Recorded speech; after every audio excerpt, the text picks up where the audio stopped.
1. Yesterday, December 7th, 1941, a date which will live in infamy.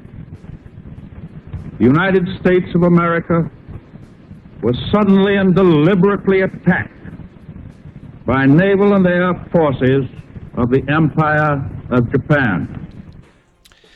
Obviously, the famous address by Franklin Delano Roosevelt. This morning, there was a moment of silence at Pearl Harbor at about 7:55 their time, their local, marking 75 years to the minute when the first one of those Japanese warplanes basically laid waste to the Navy's Pacific Fleet and brought the United States into World War II. We're joined right now by retired Lieutenant General Thomas Spoehr, who has been in the Army. He's now the director of the Center for National Defense at the Heritage Foundation. Many roles in the Army prior to that, including Deputy Commander General for support for U.S. forces in Iraq. General, how are you, sir? Hey, Mark. Good, thank you. Absolutely. Thank you for joining us today. I wanted to have someone on to talk about the significance of this the 75th anniversary, and maybe as part of our discussion whether or not in some cases Americans have kind of lost the message of really what happened there at Pearl Harbor. Yeah, I think that in some cases that's at least a danger, if not a real something that's already happened. I've talked to people. I mention the word D-Day sometimes, and they say, "What is D-Day?" And that, no! Kind of shocks me. But I think that's a possibility of American history if we don't keep reminding ourselves of these big things. Yeah, that's very true, and we lose more of what many people call the greatest generation every day. And as they die off, you've got people who can revise that history. And to me, that's dangerous territory. And I think it's always good on this day to talk to our children and our loved ones about what happened in Pearl Harbor. Yeah, I agree with you 100%. And I think we really can't do enough of that. I mean, there were two kind of huge defining events in American history: the American Civil War and then World War II. And both of them really shaped the country we have today. And so if we forget about what has happened, we will really not know what has contributed to our country as we have it today. General, I've heard a lot of stories recently on the state of readiness of the U.S. military and the size and the fact that the Navy is smaller now than it's been in many years. Can I get you to comment on that? Is that an issue of concern for you and your role now with the Center for Defense there at Heritage?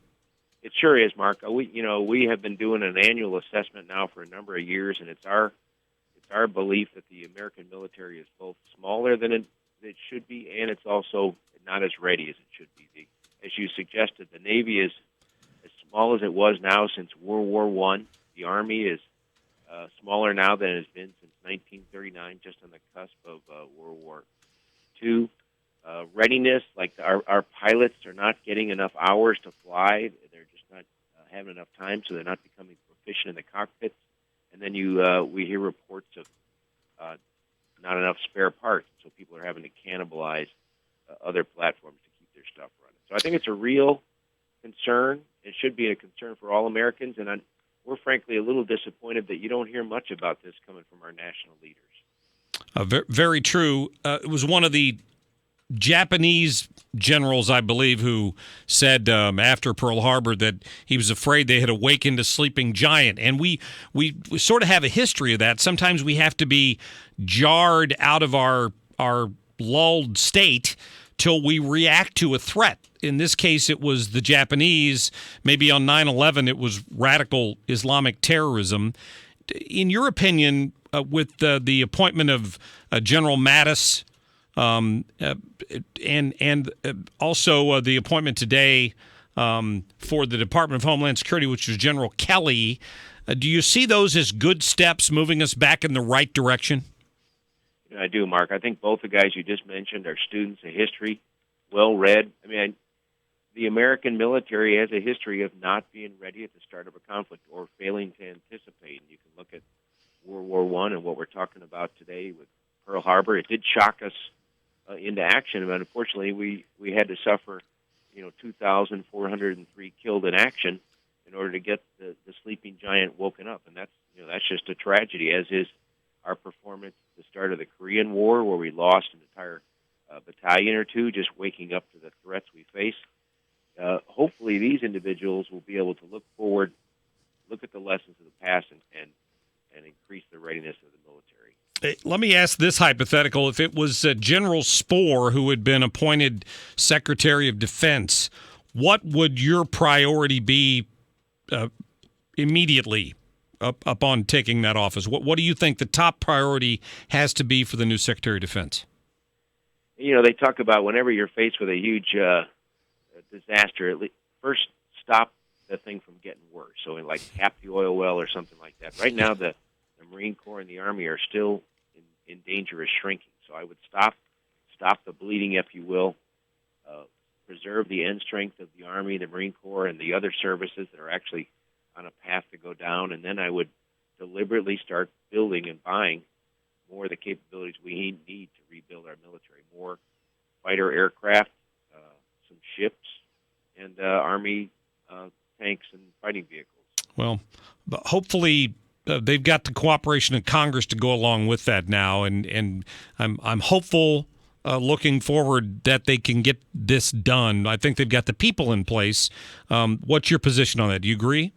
No, I think you're right. We're sensing a groundswell of people that say the military has been cut too far, and then when they juxtapose that next to what they're seeing around the world with China and Russia and Iran and North Korea, I think there's people that are kind of now waking up that we have taken a lot of risks that we ought not to. Let me get your opinion very quickly on the uproar earlier this week when Donald Trump took a phone call from the leader of Taiwan.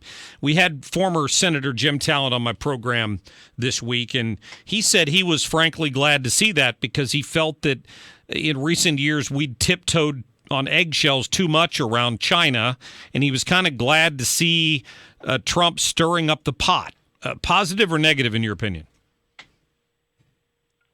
I think I read or heard somewhere that in diplomacy, surprise is never a great tactic. And so I can't disagree. I'm not an expert on our relationship with Taiwan, but everybody was surprised, and so I think I'd be in favor, me personally, of a more deliberate plan. If in fact we want to go in that direction, then let's not surprise our allies, partners, adversaries, everybody. Absolutely. Lieutenant General Thomas Spoehr, thank you so much for your time. And as always, I direct people to the Heritage Foundation's website at heritage.org for more information on a lot of different issues around the country. Thanks for your time. Thank you, Mark. Appreciate your interest. Thank you, sir. Appreciate that. Always good to get a good patriot on the radio and lessons learned years ago. Sit down and have that conversation with your kids tonight. What are they teaching you in school these days about Pearl Harbor, about why the United States got bombed at Pearl Harbor?